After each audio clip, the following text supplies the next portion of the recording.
Gideon Levy, it's a great pleasure to see you. Thank you very much for sparing us the time. My pleasure, team.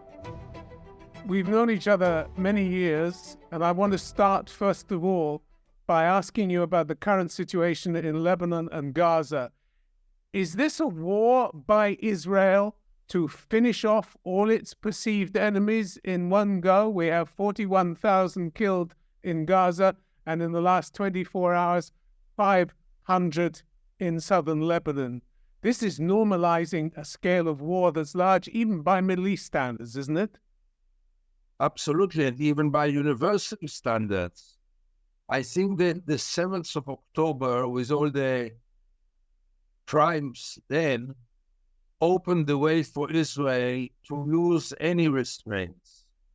And Israel, and many Israelis, most of the Israelis, not all of them, believe that after the 7th of October, Israel has the right to do whatever it wants. No limits, no international law, no moral considerations. We are again the victims, and therefore we have the right to do whatever we want.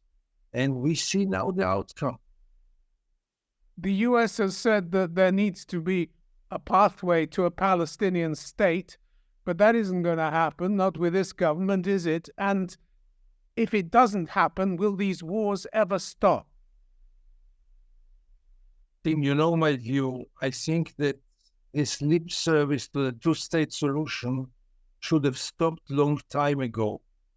There will never be a Palestinian state with 700,000 Jewish settlers.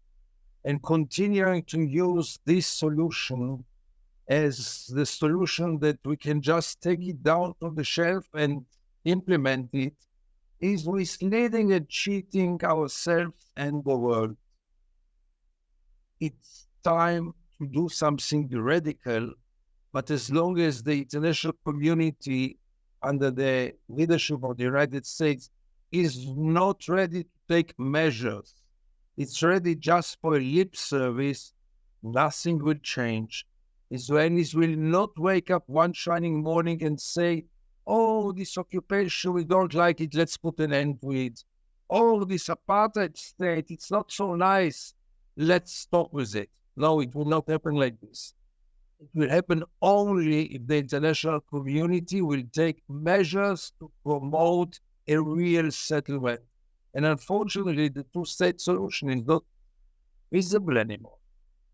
What else is there? What would a radical solution even look like? A radical solution, or at least a radical vision, means something very basic and very simple, a democracy. As simple as it sounds. One person, one vote. Between the river and the sea, there are two peoples. By the way, they are both equal in their size now. Around 7.5 million Jews, 7.5 million Palestinians. They are living in one state for over 50 years. They are all under the Israeli control. And the only thing that should be changed is the regime from a brutal military occupation into a democracy, from an apartheid state into a state in which everyone is equal. I know it sounds now far-fetched, but what else can you offer? Continuing those wars every 2-3 years, that's the vision, to live on the sword forever? Israel will not stand it. The Palestinians will stand it. Israel will not stand it, because we are much weaker for the long run. And one day, Israel will find itself asking itself, where are we going to? Israel's reputation has taken a huge battering around the world because of the numbers killed in Gaza, and now the numbers being killed in southern Lebanon. Do Israelis care what the rest of the world thinks about them, or do they just put it down to anti-Semitism, the criticism that they're getting? Then you know the answer. We built ourselves a shield, a separation wall from the world, namely accusing the world in anti-Semitism, blaming everyone except of ourselves, and any critic of Israel is immediately labeled as anti-Semitism. The world is against us. Every Israeli will tell you this. The world is against us no matter what we do, which is a clear lie, because when Israel went for peace, the world talked different about Israel. But in any case, Israel lost hope about the world. Israel is accusing the world instead of checking itself. And therefore, as long as it's not accompanied by real actions, all those protests and rallies and flags and requests are very hollow. Israel, of course, received a brutal shock on October the 7th. You mentioned it earlier. But is there no sympathy for the Palestinian casualties, the humanitarian hardship, the well-documented human rights abuses, the indiscriminate bombing, the cutting off of aid, water, food, fuel? No sympathy for that? Much worse than this, Tim. Paying sympathy or empathy to the Palestinian is almost criminal in Israel today. People are losing their jobs if they dare to express some kind of empathy with the Palestinian sacrifice. People even went to court and went to jail, mainly if they are Israeli Palestinians and not Jews. But even Jews were fired from their jobs only by paying any kind of empathy with the Palestinians. Just the other day, 2 days ago, I think, a young girl of 12 who had tweeted something about her heart goes to the Palestinian children in Gaza, and her school sent her home, and they are not ready to let her stay in this school only because she expressed empathy to children who are under one of the most brutal attacks. It's unbelievable what happened to Israel. It really lost all remains of humanity.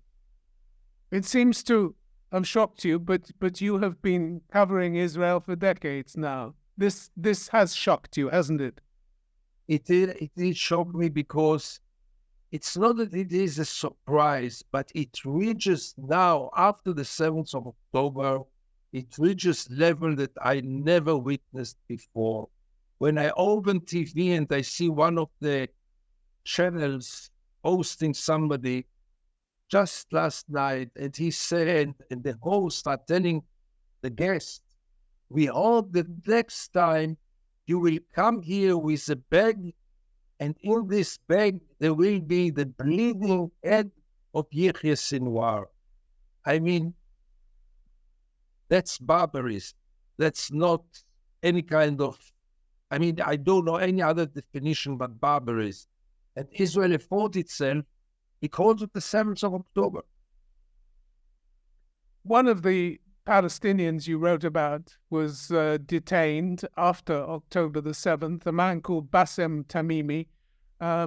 No charge against him, no trial. Why did you focus on him, and in what way is he emblematic of the thousands of Palestinians who've been arrested since October the 7th without charge or trial?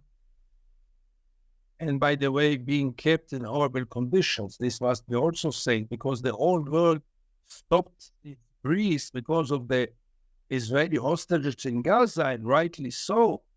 But nobody speaks about the conditions that Israel is handling its own hostages or kidnapped or whatever you call it. Bassem Tamimi is a freedom fighter and he's a political detainee. I wrote also more than once about Khalida Jarrar, who must be mentioned here. She's a member of the Palestinian parliament. She's a legislator. She's now over 1 year, ever since the war started, again in jail without any trial in unbelievable conditions. I just talked to her lawyer last week. She's in a cell, she's in total isolation without any charges against her. She's in total isolation. She is a woman of 60 who is not very healthy. She doesn't have any air in her cell. And she described a lawyer how she lies on the floor next to the door so she can get some kind of fresh air under the door.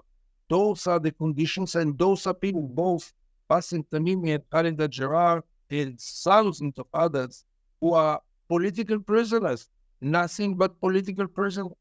They are the Palestinians dissidents. They are fighting against the regime, like Russians are fighting against their own regime. They are fighting against the occupation, most of them in non-violent ways, like Khaled Jarrah and Bassem Tamimi. They are not terrorists.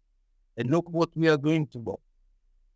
You told me some years ago that what you do in writing about these people and writing about the plight of the Palestinians is to hold a mirror up to the Israelis and ask them to look inside it and see what they are in fact doing. What is the response to that? And what is the cost to you in doing that? It's an interesting thing that you are mentioning. You know that in Judaism, I mean, at least the religious Jews, in the 7 days of mourning after someone is dead, they are covering all the mirrors in his home. I'm not an expert for religion. I don't know what's the source of it, but Israel covers all the mirrors. And I wouldn't tell you today that I'm trying to show the Israelis a mirror because they don't watch it. They don't look at it. Right now, ever since the 7th of October, nobody cares. Really, I mean, the biggest peaceniks, the biggest so-called leftists, almost all of them are turning a blind eye toward the suffer of the Palestinians, and you can't touch them. You can come with stories which 10 years ago, 5 years ago would really shock them. And today, totally apathy.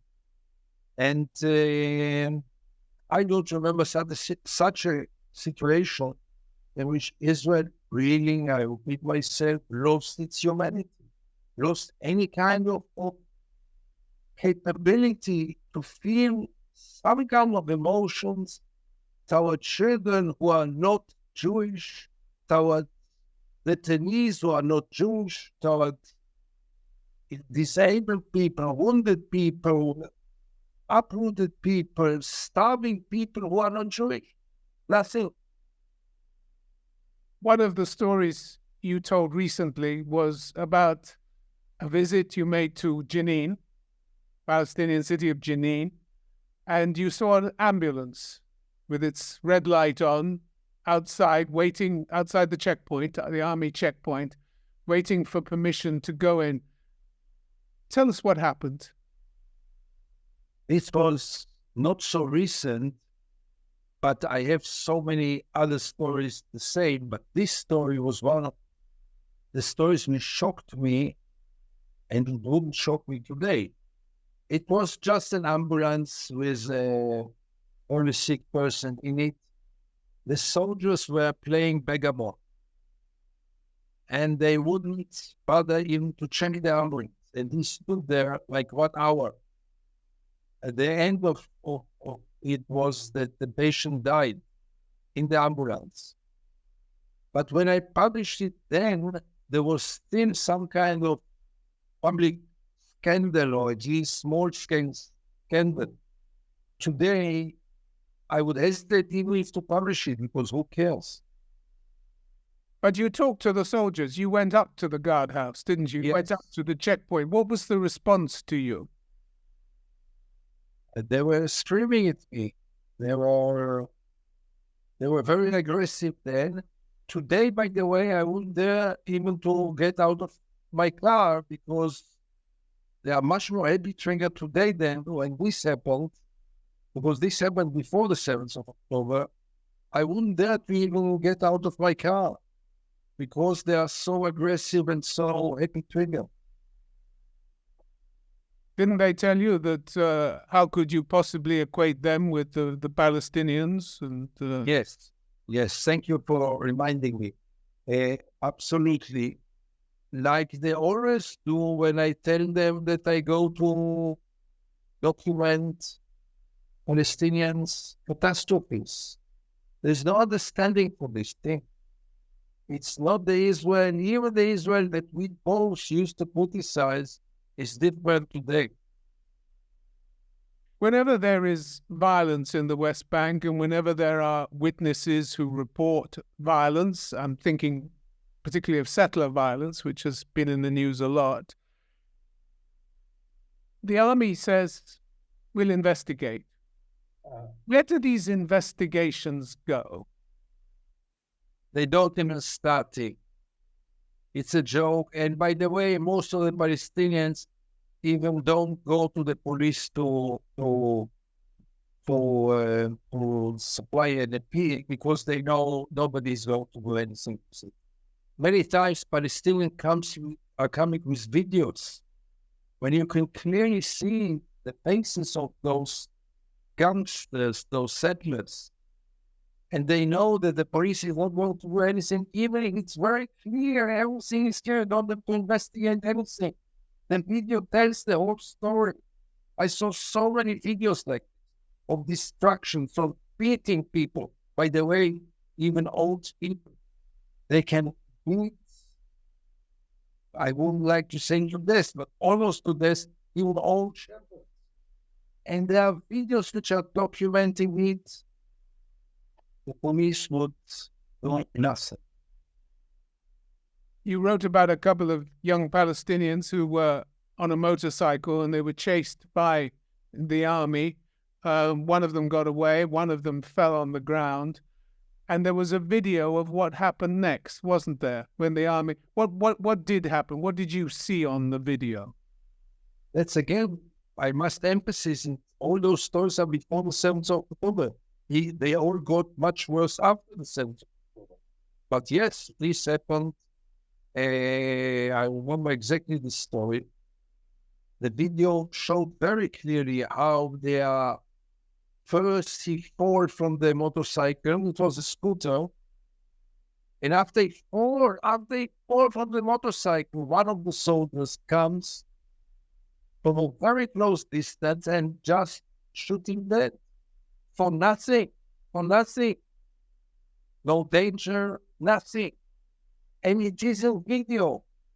You have nothing to do. I mean, you can watch it and go to court. And they did nothing of this. And never a report made public. Nothing was ever made public. Nothing was ever resolved. Nothing, and there are hundreds of cases. And everything that we are talking about which happened before the 7th of October is much worse after the 7th of October. You wouldn't recognize the West Bank after the 7th of October. All the checkpoints are back. Cities are totally under siege or almost total siege. Villages, you will not recognize. Do you recognize your own people? I mean, Israelis have a reputation around the world. When there's a disaster, when there's an earthquake, when there's flooding, they send aid. People turn up. Israeli doctors turn up at the scene. And then there's the other side, detailed by the human rights groups, of awful treatment of Palestinian prisoners. I'm thinking particularly of the very tight restraints which were put on their limbs so that those limbs actually had to be amputated as a result. How do you put those two different sides of the character together? How do you reconcile those two different sides? Two ways. First of all, you cannot maintain such a long-standing brutal occupation, controlling another people without becoming barbaric. It doesn't work otherwise. Because the basic natural sentiment of any people is for freedom, for self-determination. And Israel doesn't enable it. And this creates resistance. And the resistance makes us more brutal and more violent, and it's young generations who don't know any other way. This is on one hand. And on the other hand, Israel does not perceive or does not accept the Palestinians as human beings. And this is in all levels, this dehumanization of the Palestinians, which is again a very important tool to maintain the occupation. All the soldiers, all those young generations, they don't see the Palestinians as human beings like them. And therefore, there is no problem to do all those things. Because it's not really human beings. They are all born to kill. They are all monsters. So why wouldn't we treat them like this? It's not only that it passes so easily, the fact is that there are no regrets, no question marks in it. Everyone accepts it. Everyone accepts it. Can I ask you to look ahead, maybe 6 months? What do you see in Gaza? What do you see in Lebanon? I wish I could see any scenario which brings some hope. I can't see it. Gaza is totally destroyed, by the way. It's not only the physical destruction, it's the mental destruction for all people. What they went through in the last year, you cannot recover. After 1 year or 5 years, I think it's for lifetime. And the West Bank is on its way to become the same. Not yet. But if it will continue like this, it will look like it looks today, but much worse. And I don't see any scenario which will promise any kind of hope. I don't see it happening. Who is going to save them? Who is going to protect them? And how much of this is down to Prime Minister Netanyahu and his desire to hold his shaky coalition together with the support of the far right? How much is down to that? Much less than Israelis tell themselves. Much less. It's much wider than one party or one coalition or one prime minister. It is much deeper because it did start with Netanyahu. And it will not end after Netanyahu will go. Yes, more than Netanyahu, it is his partners, all those Smotrich and Ben-Gvir. They really did some sadist actions. For example, what's going on in jails in Israel now is total product of a sadist minister, Ben-Gvir. But if you look at the overall picture, it's much deeper than one prime minister. And it will continue after Netanyahu will not move. Could America have done something different? Could America still do something different? Make a difference? Change the course? But America does nothing. Sure it could.